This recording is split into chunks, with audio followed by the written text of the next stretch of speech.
Yo yo yo, welcome back ya guys ya. Kali ini aku akan menceritakan sejarah tentang penguasa di pasar Tanah Abang. Tapi sebelum itu, jangan lupa tekan tombol subscribe agar aku lebih bersemangat lagi menceritakan kisah-kisah unik dan menarik lainnya. Jadi, jangan skip videonya dan tonton sampai habis ya. Let's go. Tanah Abang merupakan bagian pusat perdagangan tekstil terbesar yang terletak di Asia Tenggara. Di daerah ini memiliki daya tarik tersendiri bagi para bandit alias preman. Sejak pemerintah angkat tangan dalam mengurus pasar yang mulai tak terkendali dan semrawut ini, di saat itulah para preman dari berbagai etnis dan wilayah masuk untuk membantu menata di Tanah Abang. Dalam kasus premanisme, preman berasal dari kata freeman yang berarti orang bebas. Banyaknya preman yang muncul dikarenakan masalah pendidikan dan tidak dimilikinya keterampilan untuk berkembang. Namun, jika preman itu melakukan tindakan kekerasan, maka adalah tanggung jawab kepolisian untuk menindaknya. Kelompok preman memperoleh banyak uang atas jasa keamanan yang didapatnya dari lahan parkir dan kebersihan dari para pedagang. Namun, tak jarang para preman tersebut juga mengompas demi mendapatkan uang. Ada salah satu preman yang paling tersohor di Tanah Abang, yaitu Hercules. Pria yang memiliki nama asli Rosario Marcial ini seringkali berurusan dengan polisi karena terlibat pemerasan hingga penyerangan terhadap petugas. Hercules diduga menjadi dalang atau otak yang memerintahkan puluhan preman untuk menguasai lahan dan memeras penghuni rumah atau toko milik PT Nila Alam di Kalideres, Jakarta Barat.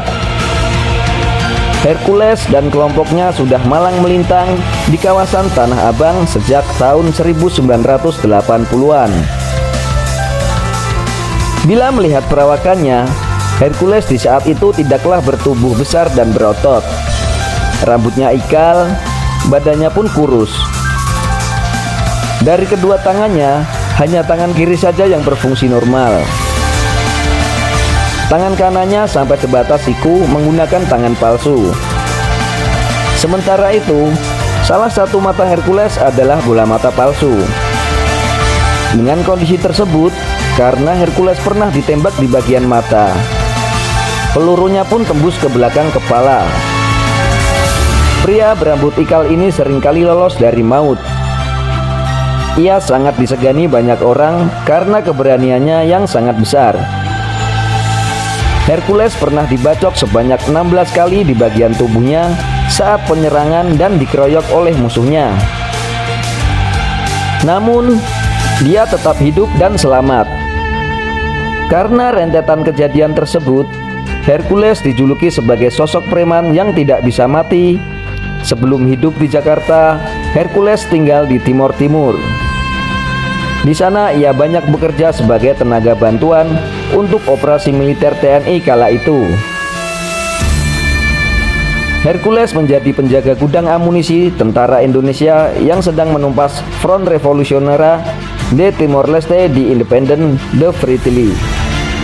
Namun saat itu Hercules mendapat musibah, tangan kanannya nyaris buntung dan harus diterbangkan ke Rumah Sakit Gatot Subroto, Jakarta. Ia terbang ke Jakarta untuk menyembuhkan luka di tangannya.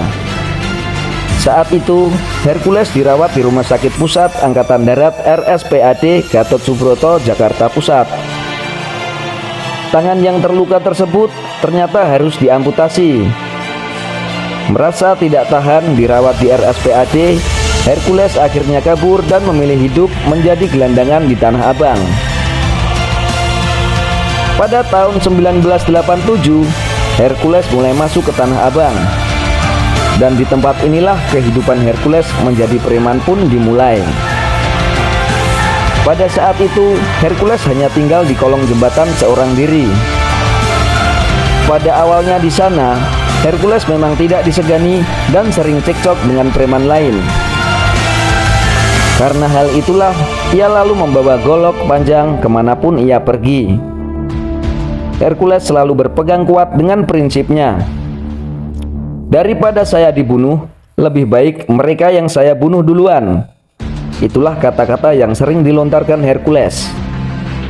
Bahkan, setiap malam, Hercules selalu tidur dengan golok yang selalu siap di tangannya. Karena situasi saat itu, Tanah Abang sangat rawan dengan tindakan kriminal.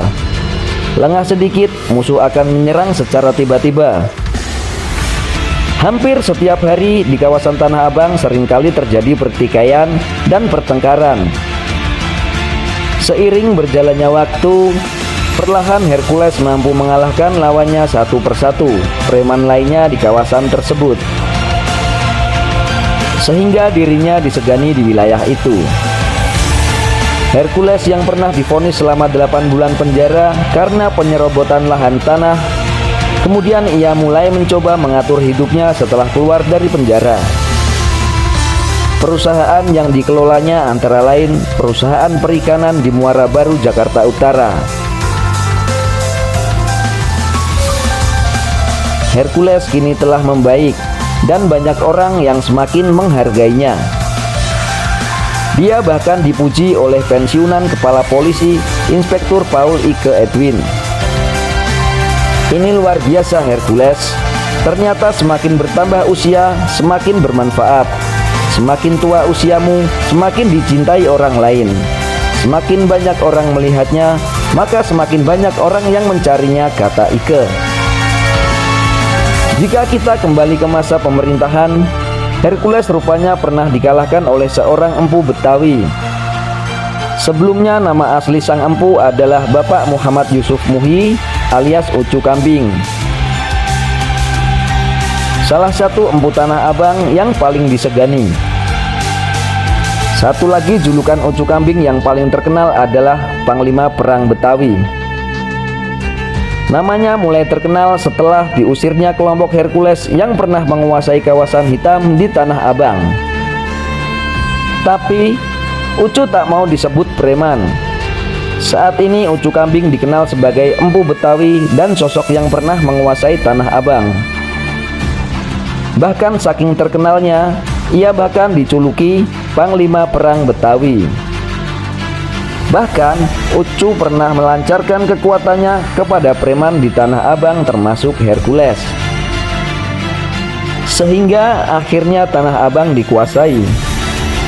Belum lama ini Ucu menceritakan pengalamannya saat menjadi penguasa di Tanah Abang.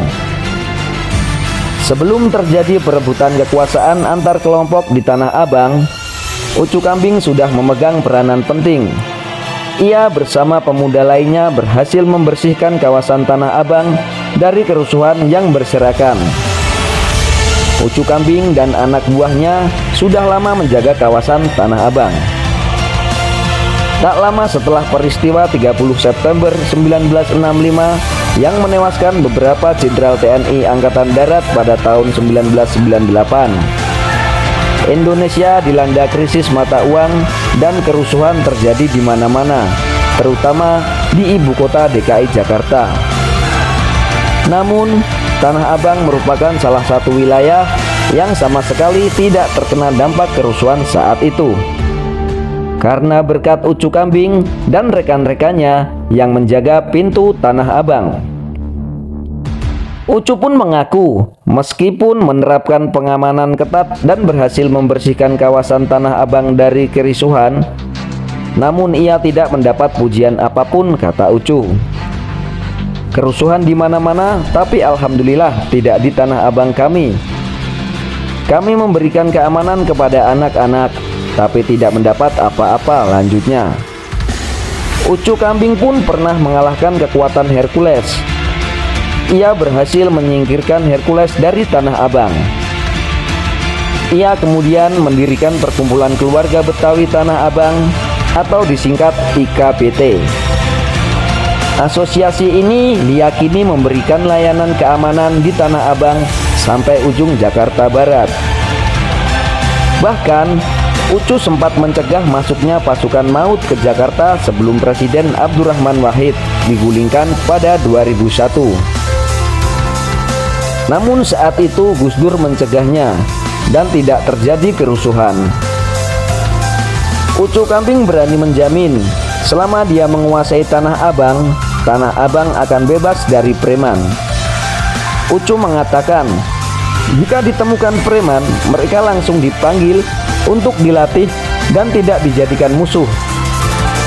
Itulah kisah Hercules dan Ucu Kambing yang pernah menjadi penguasa pengendali di Tanah Abang.